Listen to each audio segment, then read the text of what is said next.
Things don't happen overnight. You have to make the emotional and the personal investment to make your dreams come true. What would amazing look like for you?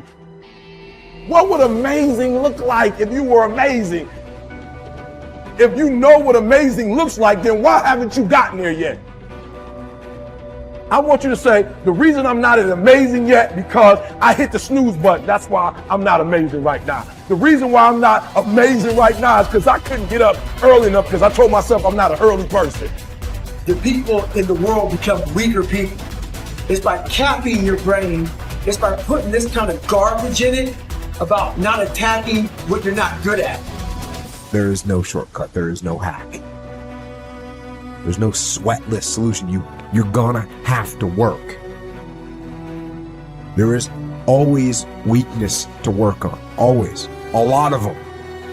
Why would we allow ourselves to make easy excuses? Why would you allow that? It's not what happens that determines the major part of your future. It's not what happens. What happens to us all. But the key is what you do about it. It's not what happens, it's what you do about it.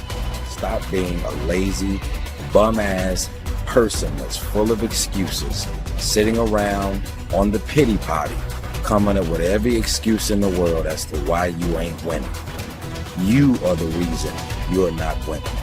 Find a way and an understanding that this thing that we are dealing with right now in our lives is only temporary. It's temporary and it will not last forever.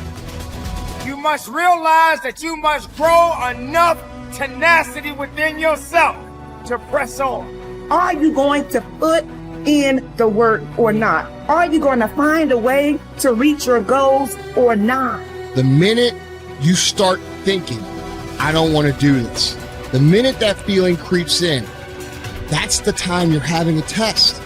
The minute you feel the ache of, I'd rather do something else, I'd rather do anything else than this, that's the test. The minute you train yourself to say, this is my opportunity, is the minute you go from loser to fucking winner.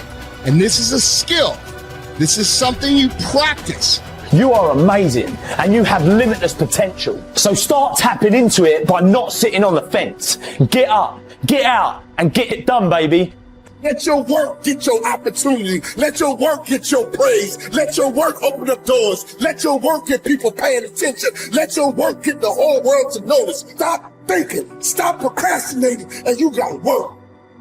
So you got to make sure that you constantly are rewriting your book. You have to constantly rewrite your book every day of your life. You know, and these aren't just words I say. This is how I have to live. Like, these are conversations I have with myself. And I say it everywhere I go. The most important conversation when you have with yourself. Yes. You live with it every single day. But most of our conversations are not the right ones. They're not the ones that are going to push us to the place we need to go. They're the ones that are going to keep us sitting in that toxic environment that you've helped create and everybody else helped create, and you just live in it. You live in that muck, and that conversation just plays in your head, and that becomes you. So my first conversation when I was absolutely nobody, and that's one thing you have to say. We live in a world now that's so kind. We find the kind way around everything. Like, if you don't look good, I have to find a kind way of saying, I don't like your shirt. Right. That's not the approach. The approach you have to take, at least I took. You take whatever approach you want. The conversation had to be a real, honest conversation. In the accountability mirror, guess what? I was fat. Don't find a kind word to say that, you know what, I've gained some weight. No, you're fat. When I couldn't read, not like, hey, you know, you've been learning this. No, I cannot read. For fourth grade reading level, I'm struggling. And sometimes I call myself stupid. Not in a way to put myself down. So don't take it like, my God, those are so hurtful. Yeah, they're hurtful. It's honest. The conversation has to become an honest conversation of where you're at mentally. Where am I at mentally? I look like I feel like I'm falling behind in school. I'm lazy. My house is a mess. You have to look at what it is and call it what it is. Don't find words to make yourself feel better, because that's what So we hang around people that make us feel better, that tell us what we want to hear, not what we need to hear. And so we stay away from those people. And we stay away from those people, like our internal dialogue becomes that kind, it's okay. It's not okay. So that's where it starts. It starts with that accountability of it's not okay anymore. This can no longer be okay. And calling yourself out for exactly what you are and exactly how you need to fix it. That's where it starts. Take full responsibility for your life. Accept where you are and the responsibility that you're going to take yourself where you want to go. Someone said we have two primary choices in life. We can either accept conditions as they exist, or we can take the responsibility to change them. See, a lot of people want to exempt themselves from taking responsibility. All they want to do is talk about the problem. Every time you see them, they'll tell you their story over and over and over and over again. No. You want to take responsibility for your life. I got me here, I can get me out of this. And I'm getting out. I'm not going to be a volunteer victim. George Bernard Shaw said there are two kinds of people in life. You know, he said those that make things happen, those that watch things happen, and those that don't know what happened. And he said the people that get along in this life look around for the circumstances that they want, and if they can't find them, they make them. They create them. So part of beginning to get unstuck, you've got to decide that the behavior pattern that you have adopted doesn't work for you. You've got to change your strategies, and changing your strategy means reinventing your life. Recreating you, and you have the power to do that. You can decide that you're going to change, that you're not going to be a wimp. You can decide that you're going to stand up to life. You can decide that I'm going to live each day as if it were my last. You have the power to make that decision. You can decide I'm going to work on myself and develop myself. I'm going to empower me. And all of these things that are happening to me right now, they're just temporary inconveniences. They're not stronger than I am. I'm in charge here. Your self-confidence is closely connected to your self-esteem and to how much you like yourself. Dr. Nathaniel Branden calls self-esteem your reputation with yourself. It is how you feel about yourself and your abilities in relation to any situation that determines how much you like yourself and consider yourself to be a valuable and worthwhile person.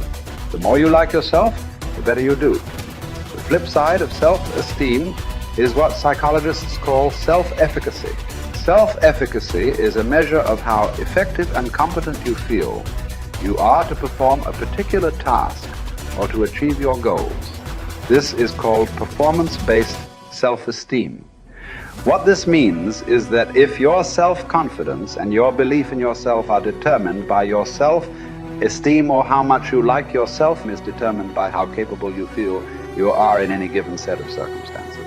For example, if a problem comes up at work or home, and you are so familiar with it that you can solve it quickly and correctly, your self-efficacy and your self-esteem goes up. You feel more capable and confident and more willing to take on other challenges and difficulties. You feel more positive and optimistic. You feel like an excellent person. If, on the other hand, a problem or difficulty came up and you were unable to do anything to solve it, and you felt frustrated or ineffective, your self-esteem would suffer and your self-confidence would go down. You would feel negative about yourself and your abilities. You might even become angry or depressed. You would feel powerless rather than powerful. That's why they say in playing poker, the winners laugh and tell jokes while the losers say, shut up and deal. The law of cause and effect applies to everything you are today and to everything that you become. If the effect that you desire is high and unshakable, levels of self-confidence, then it is necessary that you engage in the same behaviors practiced by others who enjoy high and unshakable levels of self-confidence. And you will soon experience high levels of self-confidence yourself. Studies conducted on thousands of men and women who have moved from ordinary to extraordinary performance and who have moved from feelings of inadequacy to feeling great about themselves show that there is a direct cause-effect relationship between competence and mastery on the one hand and self-confidence on the other. To attain this wonderful, healthy feeling of optimal performance, you need clear goals, challenging standards, regular feedback, total concentration, step-by-step, step success, and a feeling that you are expanding your capabilities to a new, higher level. When you have created a situation in which you experience all of these, you sense that you are working at the outer edge of your own personal envelope. You feel that you are getting progressively better and better at something you are ideally suited to do. And that while you are still working within the range of your capabilities, you are stretching yourself at every moment.